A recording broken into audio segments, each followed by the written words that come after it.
রান্নাবান্না শেষ করে আমরা মার্কেটে গেলাম, কী কী কিনলাম সেটা আপনাদের সাথে শেয়ার করব। তো চলুন ভিডিওটা শুরু করি। সকালবেলা আমি পরোটা বানিয়েছিলাম, আর পরোটা কিন্তু আমি যখন বানাই একটু বেশি করেই বানিয়ে রেখে দিই, তাহলে দেখা যায় যে 2-4 দিন খাওয়া যায়। সকালবেলায় যেহেতু স্কুল থাকে বাচ্চাদের, আবার আমার হাজব্যান্ডের অফিস থাকে, সকালবেলা বানাতে গেলে সময় আসলে কাভার করা যায় না। তো যার কারণে আমি একটুখানি বেশি করে পরোটাটা বানিয়ে ফ্রিজে রেখে দিই হালকা সেকে। আর এখানে দেখতে পাচ্ছেন যে আমি পটল ভাজি করছি দুপুরবেলা।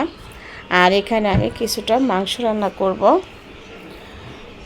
গরুর মাংসটা আমি আগে থেকে মশলা টশলা দিয়ে মেখে রেখে দিয়েছিলাম, এখন প্রেশার কুকারে দিয়ে দিব।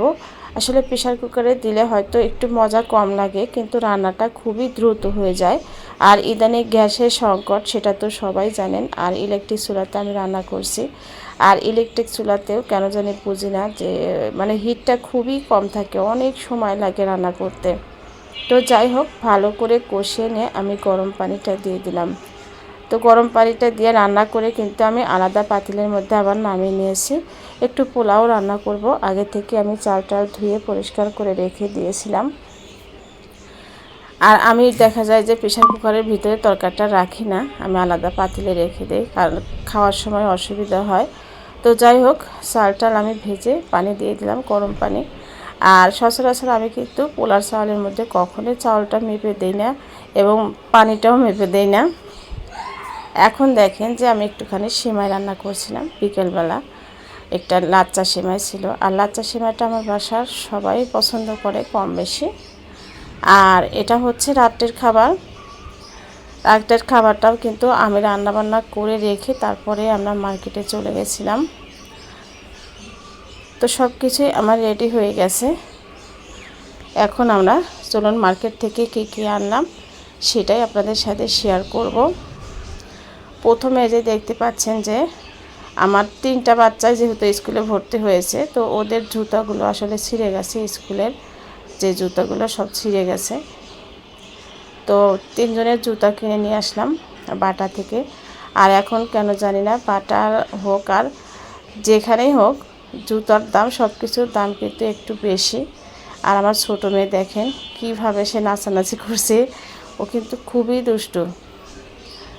তো একে একে জুতা খুলছিল আর নাচানাচি করছিল। তো আমি কিন্তু কাজে ব্যস্ত ছিলাম, ওরাই ভিডিও করেছে। তো যাই হোক, ওইটা ছিল বড় মেয়ের জুতো, আর এটা হচ্ছে ছোট মেয়ের জুতো। আর এটা হচ্ছে আমার ছেলের জুতো।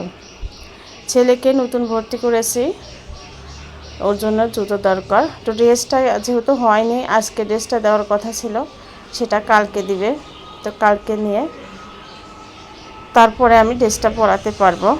আর ছেলেটা আমার অনেক ছোট। তো এখন দেখেন যে এখানে আমি একটা আইসক্রিমের বক্সও কিন্তু কিনেছি।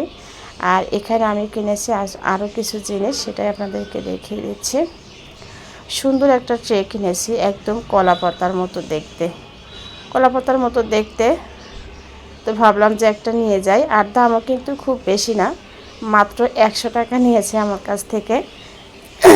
আর এখন আপনাদেরকে দেখিয়ে দিচ্ছি যে দুটো জার, এটা এত বেশি সুন্দর যা বলার মতো না।